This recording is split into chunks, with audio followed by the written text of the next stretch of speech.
രാഹുൽ മാങ്കൂട്ടത്തിൽ ആഗ്രഹിച്ചത് സംഭവം പിന്നെ പേടിത്തൊണ്ടറാണ്, മുങ്ങിപ്പോയി.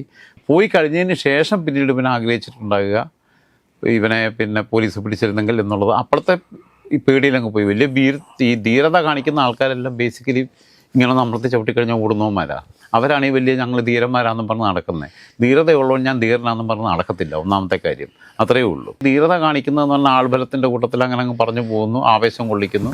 ഇവന്മാരൊക്കെ ഒറ്റയ്ക്ക് കിട്ടിക്കഴിഞ്ഞിട്ട് എന്താണ് നമുക്ക് വേണ്ടതെന്ന് വെച്ച് കഴിഞ്ഞാൽ ചേട്ടാന്ന് പറയും. അപ്പം ഇവനെയൊക്കെ ആൻഡമാൻ ജയിലിൽ കൊണ്ടുപോയി കഴിഞ്ഞാൽ ഷൂ അല്ല ആസനം നക്കി കൊടുക്കുമായിരുന്നു ഇവനെയൊക്കെ. അന്ന് സ്വാതന്ത്ര്യ സമര കാലഘട്ടത്തിലാണെന്നുണ്ടെങ്കിൽ അതിന് മടിക്കത്തില്ല. കാരണം അത്രയ്ക്കുള്ള ഇതേ ഉള്ളൂ. പക്ഷേ ഇവന് പോയി കഴിഞ്ഞതിന് ശേഷം എനിക്ക് കിട്ടിയിട്ടുള്ള വിവരം, പിടുത്തം കൊടുത്താൽ മതിയായിരുന്നു, MLA ഓഫീസിൽ തന്നെ ഇരുന്നാൽ മതിയായിരുന്നു, അങ്ങനെയാണെങ്കിൽ ഒരു വീരപരിവേഷം കിട്ടുമായിരുന്നു എന്നുള്ളത് തോന്നലുണ്ട്. പക്ഷേ ഇപ്പോൾ എന്നിങ്ങനെ പോലീസ് സ്റ്റേഷന് മുമ്പിൽ പോകാൻ പറ്റുമോ?